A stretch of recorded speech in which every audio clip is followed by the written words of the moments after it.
Sometimes the Sunday Times, particularly the Ireland edition of the Sunday Times, can be quite an interesting newspaper because it's much less in the hive mind of the Irish Times, and it's much less inclined to just go along with what RTE and the Irish Times decide to publish or decide not to publish. When you look at mainstream journalism, there's much significance not just in what they say and how they say it and how they're selective in what they say, but also in what they choose to ignore.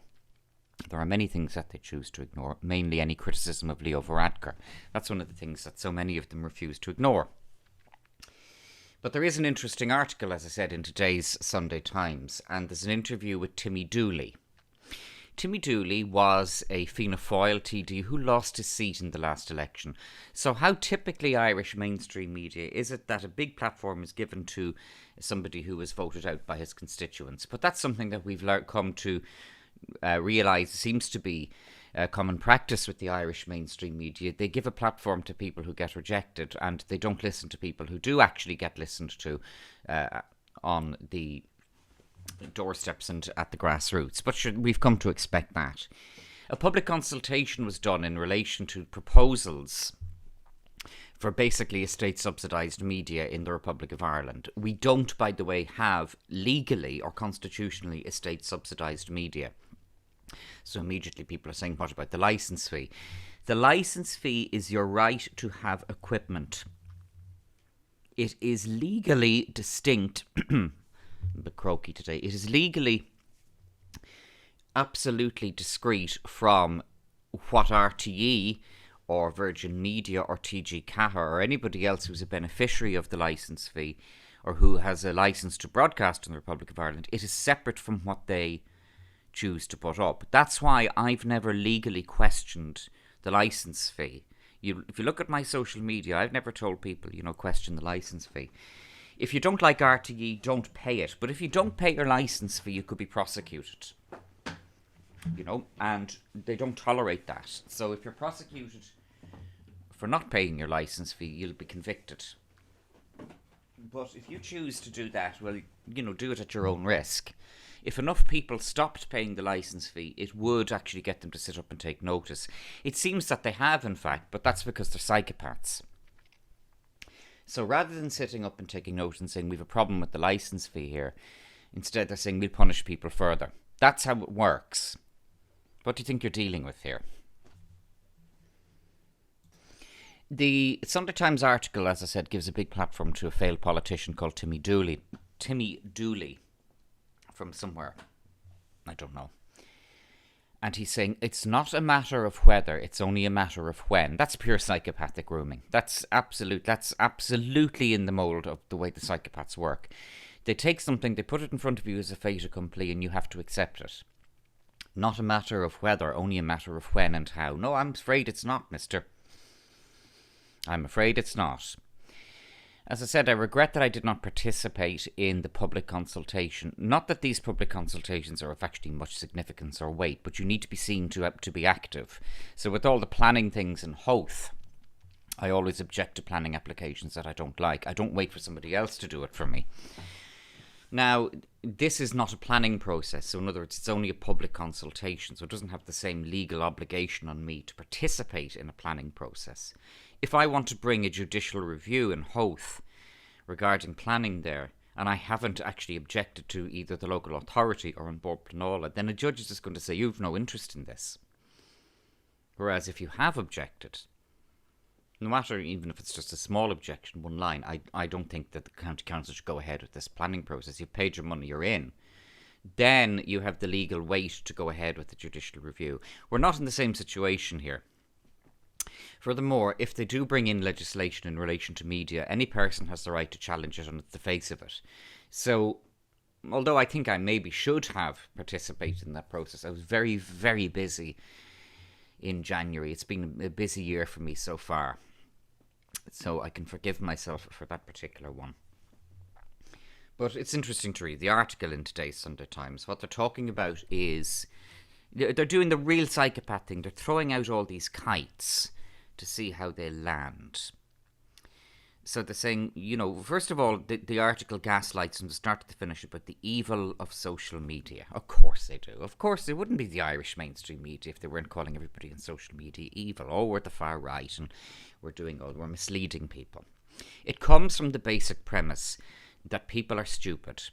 This is a Marxist notion. That is a very intrinsic, central and fundamental Marxist notion, that people are stupid and that they need to be told what to think. So everybody on social media is bad, and what they're talking about now is a tax on social media. But don't worry about that, because it won't be a tax on us, on our iPhones and that kind of thing. No, it'll be a tax on the platforms. So let's talk about how a tax on the platforms is going to work in practice. How that's going to work in practice is that the big giants like Facebook, Google, all those ones, Twitter, a tax on social media is something they will swallow up. That will be little more than a pinprick to them.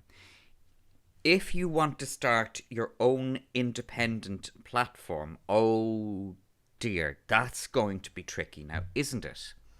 So what this is about is making sure that access to social media for independent platforms is going to be severely curtailed by taxing them and throwing red tape at them. That's another thing. If you want to oppress people, you don't just hit them with taxes and fees left, right and centre. You hit them with a thicket of red tape, which is difficult to read, which is self-contradictory, which has these layers of kind of Rotanian processes and all of these different things. In Ireland, it's not in the constitution, but it is an inchoate constitutional right. You have the right to fair and clear procedures. That's long established in the superior courts. A person's right to fair and clear procedures. What that means is, and the importance of fair and clear procedure, is that you have the right not to be swamped under with red tape. Psychopaths, I don't know how to describe it in a polite way about psychopaths and red tape. Red tape is the biggest hit to psychopaths that you can imagine. They love red tape. Psychopaths just, they invent it. You can really see them sitting down and working out ways of creating bigger and longer and more obtuse forms for people to fill in. The way you deal with that kind of thing is you write not relevant.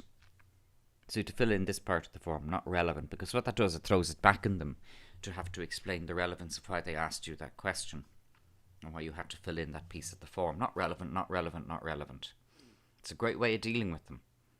I was teaching for 11 years. I know what it's like to have to fill in forms to psychopaths. I know how it works. If you do the not relevant thing, what that does is that's Control-Alt-Delete in their software. Think about that. If you fill in a form and just at various parts that you consider to be either too confusing or to be irrelevant, literally irrelevant, write not relevant. Think about that.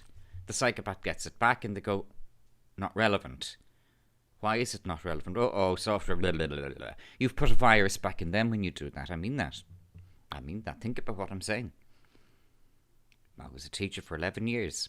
Interestingly, I was hardly ever out of work as a teacher. Okay, I rarely had a permanent, or I never had a permanent job. I rarely had a full-time job of my own. But I just went from school to school to school. And I was afraid of nobody. I wasn't willing to put up with school principals and all their guff. I wasn't willing to put up with all these kind of deputy and assistant principals. They're the real lulas in a school, the ones below the principal. No, I mean, I have to say I've come across some principals who are fairly batty as well, to be honest with you. But it lands on their lap when everything goes wrong in the school. But it's the tier below the... the tier below the principal is full of absolute misfits. It's a deputy assistant, first deputy, second assistant principal, blah, blah, blah. A posts and B posts. And they ruin schools. You go to these meetings with them and there's these PowerPoint presentations and, I'd always say to them, can you explain the relevance of this? Well, blah, blah, no. Can you explain it in 30 seconds, please? Well, why can't you pay attention? Well, why can't you be cogent? That's how I'd answer them. Here we are dealing with, second year CSPE or something, and you're giving us a 2-hour lecture. For goodness sake, you could be through the whole curriculum in that time. I was too good for teaching. And I think about it, I was too good for it. I was just too clear-sighted for it. They don't like that kind of person. They don't like that kind of person. But the other side, you see, the other side of the coin that I offered was that I could actually control the kids, believe it or not. Somebody as gay as myself could go in, and actually I was well able for classes of kids, just because I wasn't intimidated. It was Mrs. Carmody. If they see you're not intimidated, they back down. It's not even that you're going in bullying them or shouting at them. I never shouted. I gave it up in 2006. I said I'm never going to raise my voice at them again. And it was a very strange thing how much, when I made that decision in my own head not to shout in class, either in a primary school, because I did a lot of subbing in primary, particularly in the summer, kind of in May, and in secondary. I never raised my voice after 2006. And the control that I had over the classes increased 100-fold. Isn't that an interesting paradox? But then it makes sense. You throw aggression out, you get it back. You don't throw aggression out, you don't get it back. I would talk kids into a corner. Oh no, sir, I'm not going to do that. Not going to do that. I know you are, I'd say. You are. Probably within about 30 seconds after I stand here and wear you down. This is what I've said to them. Not going to do it. You are. Not going to do it. You are. Then, I remember other teachers had come into the room and they were used to shouting at them and insulting them. I remember another teacher came in, one young fellow was doing that. I said, this could be 15 to 20 seconds, Mr. Murphy. Oh, okay, Mr. Murphy, I can wait 15 to 20 seconds. So can I. I said, we can wait a lot longer. We're still being paid. Mr. Murphy said, you're coming up to the 10-second mark. This was a much older teacher in the school who was used to roaring and shouting at them. He didn't shout, and I said, no. I said, we will give you a bit more time if you want to continue to just... Your man got up and did what he wanted us to do, what we wanted him to do, and he did it in less than 30 seconds. And I remember the teacher and I afterwards in the staff room were laughing about it, And I didn't lecture my colleagues. I'd never, ever, ever patronise my colleagues. But I remember that teacher took the lead from me. He didn't shout at him, he didn't get annoyed. The two of us just stood there and wore your man down. We didn't lose our rag with him, and the kids respect you more for that. They genuinely respect you when they see you're not going to be aggressive to them or insulting to them or roaring and shouting at them, but you're not going to back down. They respect that. Even the kids who are a bit slower or a bit more antisocial, who are from more difficult homes, they respect that as well, because many of the kids come from homes where they're mistreated. It's not their fault. During 11 years, I saw terrible mistreatment of children. Terrible neglect and horrible homes that they came from. That's not their fault. But it's, when I was a child and a teenager, I always knew I could go home to a home, which was a nice home, where we had a lot of privacy, and two parents who loved me and who would always support me and who would always provide me with anything I wanted to. My home was always a safe place for me to go to. Very many kids don't have that. Very many kids don't have that. And you see the symptoms of that, and you see the result of that when you're teaching. Particularly, I was just about to say particularly in rougher schools. No. I remember Father Michael Cleary at a retreat when I was in secondary school. He said, don't mind the Marxist notion that all the working class ones need all the subsidy. He said, I see terrible neglect in middle class and upper middle class homes. That stuck with me to today, and I was only 16 when Father Cleary said that. Father Cleary was a bit of a wrong one. A bit. But when you think about it, what did Father Cleary do? He had sex with his housekeeper and they had a child. He didn't have sex with the child. So when one reflects upon that, Father Cleary was a heterosexual man who had sex with a woman and bore a child, and she bore his child. That's a normal sexuality. That's a healthy sexuality, to want to have sex with a woman and then she has his child. There's far worse things that people have done than what Father Cleary did. But I think what angered so many people was the hypocrisy. Yes, he was a hypocrite, because he was a very active and out and about there Roman Catholic priest, particularly in Dublin. He had a working class accent. He played football with boys. He was approachable. He was quite different from a lot of priests of the time. He sang. He was on TV singing. And I remember when I met him, he and I, believe it or not, we hit it off. Believe it or not. I know if I met him again, he's dead now, but if I met him again, we'd hit it off again. He was not the worst. And he created a new type of Roman Catholicism with a working class man that he was, who did not patronise or talk down to working class people. He was approachable, he was friendly. They were far worse than Father Cleary. Okay, he was flawed, and as I said, he had sex with his housekeeper and she had his child. But as I explained, man has sex with woman and she has child. Well, I've heard far worse. Getting back to the point, and I've strayed off message somewhat here, is the issue of state-subsidised media. I'll get to the point again, and I will say that anybody here out in the alt scene now needs to get active about that. We are very good at what we do. Look at what happened in 2020. Okay, I'm sorry I didn't make submissions to that commission, but, hey. I could always just adopt any of them that I agree with. You read through what everybody else has written and you say, well, I agree with this and I agree with that. The issue is whether or not, they have these commissions which are a big waste of time and money anyway. Oh, it's a public consultation. Yeah, okay. Oh, we listened. Yeah, of course you did. You listen to a High Court summons, don't you? But we are where we are, and it's now clear that there is an agenda here to have a positively subsidised media, as opposed to the negative subsidy which comes from the licence fee. And I draw that distinction. You hear the freetards talk about positive law and negative and all the rest. That's rubbish. But in legal terms, there's what's called positive action and negative action, acting or omitting. The licence fee in Ireland at present is negative, insofar as you are paying for the use of equipment. It does not, and I mean this is true, your paying of the licence fee does not have any appreciable direct input into the content that RTE or TG Cahir or Virgin or any of the others come out with. That's the truth. And to distill what this agenda is they want to change that. They want state-approved media. We actually don't have that. Okay, since John Williams took over News and Current Affairs in RTE, Williams's agenda has been to do everything Varadkar wants. He hardly denies it, Williams. But that's not the same thing as a legally structured state-subsidised media. That's a far different thing, a legally structured state-subsidised media. That's what they want.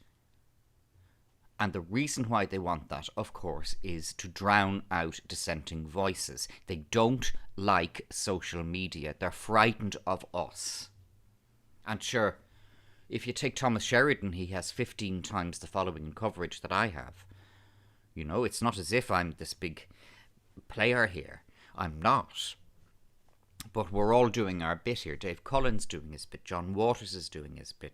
Thomas Sheridan is doing his bit. I'm doing my bit, and they don't like it. So they are trying now to find ways of freezing us out. They tried the gaslight last year. John Williams' ridiculous video, The Truth Matters, didn't work. All it did was make us stronger. It actually added to our charisma, to borrow a Thomas Sheridanism. It added to our charisma. It sure did. Then, of course, there was that demo in town in which the people were shouting fascist scum off our streets. Goodbye, Antifa. So we have the high ground here. We here on social media, we the alt-right or the alt-conservatives or whatever they want to call us, we've the upper hand. And sure, what am I? I'm a guy talking into a microphone with a PowerPoint slide in front of it here. One PowerPoint slide. It's not a PowerPoint presentation. It's just one slide that I did on PowerPoint. It's not... And I'm sitting in this tip of an office of mine. I have to get it cleaned. I really do. I have to get it tidied up. Tip of an office. All for cigarette ash and old cups of coffee here. And we're the ones who they're afraid of. It's like the French Resistance. We should be singing songs, playing accordions and eating garlic. What are we doing here? How have we been so successful? So we will beat them. The fact that they're showing this is a sign of their fear, not a sign of their confidence. The fact that they're getting losers like Timmy Dooley, or, they're giving paragraphs of coverage to a TD who lost his seat. Yeah, that makes sense. That makes sense. Of course it does. Something that's becoming a news item in its own right is the extent to which Varadkar just continues getting a free pass. They will not ask the awkward questions. They will not ask it. And What you resist persists. So they're trying to resist, first of all, being accountable and actually holding the people in power to account. And secondly, they're trying to resist our power out here. The gaslight, one of the big gaslights, is that all of those people who read and listen to social media are too stupid. No, they're not stupid. They're not stupid. That's why they're following social media. If they were stupid, they'd be listening to everything on RTE and the Irish Times now, wouldn't they? All the race baiting and all the wokeness. We are surrounded by what Thomas has described, and I'd agree with. We're surrounded by a different species. But then you look back at the First World War and the Second World War, and it was the same thing then to an extent. The film They Live, John Carpenter's iffy sci-fi movie from 1988, is iffy in terms of the script and a lot of the production standards. I wouldn't in any way call it an excellent movie. But what is excellent about it, and I will hand this to him, is the overall theme. The overall theme of They Live is that there is a corrupt mainstream media which is sowing a mind virus in people's heads. Yes, that's right. That's true. Roddy Piper played the main role in it, and he said, this is actually quoting him, or citing him, They Live is not a movie, it's a documentary, and David Icke is right. Now, what he meant by that, of course it was a movie, but what he meant was it's not a fictional movie, it's factual. It's a documentary, yes, and David Icke is right. Well, I think we could qualify that one. We could certainly qualify the David Icke bit. But having said that, David Icke has been right about a number of specific and significant things. About the agenda to destroy people's civil liberties in the West. Yes, he was right about that. Because he was one of the first people to be saying that. He has been saying that for a very long time, David Icke has. You know, I haven't seen the shape-shifting lizards just yet. Or that kind of thing. But he does get people to ask questions. You wonder, is David Icke a form of controlled opposition, though? Because he's been allowed to come out with some really outrageous things. David Icke has also been talking about the agenda to sexualise children. He was the first.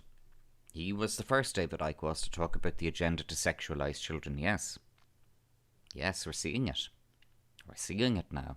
Then you'll reflect upon how our media has changed over 25 years. Okay, we're seeing it above the surface now. But then you look back at the way that the depiction of children and teenagers in the media has changed consistently over 25 years, and it has. Not so much so in Irish media, because they don't do very much for young people in Irish media anyway. They're all full of crusty middle-aged people in Irish media. Here's the thing. If you're running a theatre company and you're getting subsidy from the County Council or from the ESB or from the Arts Council, that means your establishment. It's the people who are not getting subsidised by the state are not establishment. Anything that is subsidised by the state is establishment, all right? So they're saying, oh, we're dealing with racism and we're dealing with exclusion. No, you're not. You are perpetuating an agenda set for you by your sponsors. He who pays the piper calls the tune. That's how my litigation and Howth works. I pay for that insofar as I pay the relatively nominal costs of lodging paperwork. Nobody else pays for it. Nobody else has a say in it. That's something I'm very fussy about. Nobody else is going to tell me what to do. You know, when you're dealing with normies, though, they're like that. Hasn't 2020 been a year, but particularly the period from the 6th of January onwards, hasn't that been a time? Hasn't that been a time? Haven't we seen They Live? Haven't we seen what's among us? Haven't we seen that they're not the same as us? Thomas said it, and he's right. You must think I go on about Thomas Sheridan all the time. Yeah, well, the reason why I go on about Thomas Sheridan all the time is because he's so accurate. That's why. That's why. All you do is go on about Thomas Sheridan. Well, yeah, because he comes out with a lot of stuff that's right. Why wouldn't I? Also, he's a bigger following than me. And also, he's been at this 10, 15 years longer than me. I only started in August of 2020, when I had to get the equipment, the webcam and the mic. You know, I can just sit at my desk here and talk into a mic. I have another mic, actually, for doing voiceovers and things. But that's not one that I can just control from the desk here. I'm sitting at my computer now, just talking to the mic. Press save, we're ready to go in about 10 minutes. I just put the card over it, render the video and upload it, up you go. That was because I had to start taking court cases that were done by remote hearing. I had to get a mic. You know, these things happen by accident to an extent. Then you say it's synchronicity, and it is. Thomas, I don't know if he went to university. I went to university. It does. It melts your brain. Particularly, the latter part of it. Oh, God, it melted your brain. Oh, no. I benefited hugely from university. I would, on principle, generally say people should go to university if they're that way inclined. It's not for everybody, university, but I enjoyed it. I enjoyed it a lot. I came out of the closet in university. It was good for me because, a university environment, okay, it may be woke and that, but it is a good place to be a young gay man. And you get to mix with other people, you hear their stories, you're comfortable about it. It's not perfect. But I enjoyed my BA degree. I enjoyed it a lot, and I was very happy in UCD. I did the H-Dip in Ed in Trinity, and again, the wokeness was beginning to infest the H-Dip in Ed. But I do remember one of my mentoring teachers in the secondary school said, all that politically correct stuff? She said, ignore it. She said, don't let that fester in your brain. She was Gayle Gior and a GAA head, but she was a great teacher, and I liked her a lot. She and I became friends, actually, and a very nice woman. A nice woman. You can't generalise about the GAA. You can't generalise about people. At an individual level, she was a nice woman. I have met black people in this country who are very nice people. I remember being in Fairview recently, kind of around the autumn of last year in Fairview, and there were some young black guys there. I was getting a computer service. They weren't wearing a mask or social distancing. I wasn't. We all stood and chatted and, just had banter for about 5 or 10 minutes. They were cool. I was cool. You're nice to me, I'm nice to you. I don't care if you're black or where you come from. That's what inclusiveness is about. That's what not being racist is about. It's about you in your day-to-day activity not being racist. How do we stop racism? By not being racist. For goodness sake, I hung around with Phil Lynnett's mother for years. I met people of every background there. I mean, literally every background there. If you'd done that Black Lives Matter stuff there, if you'd started that talk with them, they told you to get out. They would have told you to get out. Tim Lizzy. The group Tim Lizzy had Eric Bell for their sins. They had Eric Bell, who was from a loyalist background in Belfast. There was Brian Robertson, who was from, I think, a Protestant background in Scotland. There was Brian Downey, who was from a Roman Catholic background in Kimmage in Dublin. There was Phil Lynott, who was born in Birmingham but moved to Dublin, and who, his mother was white. I think his father was Brazilian black. I think Cecil Paris. I don't know exactly. They didn't care. They weren't all there saying, well, let's talk about ethnic diversity and let's talk about our interracial other here, when they were rehearsing to do Live and Dangerous or Jailbreak. They had it right. Tin Lizzy was real diversity in the most positive of ways, because the thing that unified them was they wanted to make good music. I've always thought Phil Lynott was just too big a shaman for his time, and he wasn't able to transcend it. He wasn't able to step outside of himself and deal with how the normies attacked him, because they did. Live Aid was a scandal. Live Aid was disgraceful, and he didn't realise what John Lydon and Frank Zappa realised, was that not being invited to Live Aid was a bigger compliment than being invited to it. Poor Philip didn't get that. And the ostensible, if you like, or in the face of it, the snub of him not being invited to attend Live Aid, where Live Aid was essentially used to promote U2. That crushed him, and he wasn't able to see the bigger picture, I think, of that. And he was dead within 2 years, and it was a terrible loss of a shaman. Philip was a shaman. Of course he was. So we're talking then, and I'll get back to the point before I wrap this one up, we're talking about state-sponsored media. That is something that we need to just keep on keeping on about. We are doing it the right way out here. So ignore the gaslighting in the Irish Times, even the Sunday Times. I'm disappointed at the Sunday Times. One is disappointed, because the Sunday Times isn't like the Irish Times. The Sunday Times is Murdoch. And by the way, before people, all the lefties, Murdoch, Murdoch's like, No, Murdoch was a journalist. He wasn't like Robert Maxwell. Robert Maxwell was a psychopath. Murdoch was a journalist. He started as a journalist, Murdoch did. Murdoch, and anybody who's worked in the Murdoch institutions will say, generally, they're given a hell of a lot of journalistic freedom. First of all, it's too big. He can't be policing them all the time. But that's not in Murdoch's nature.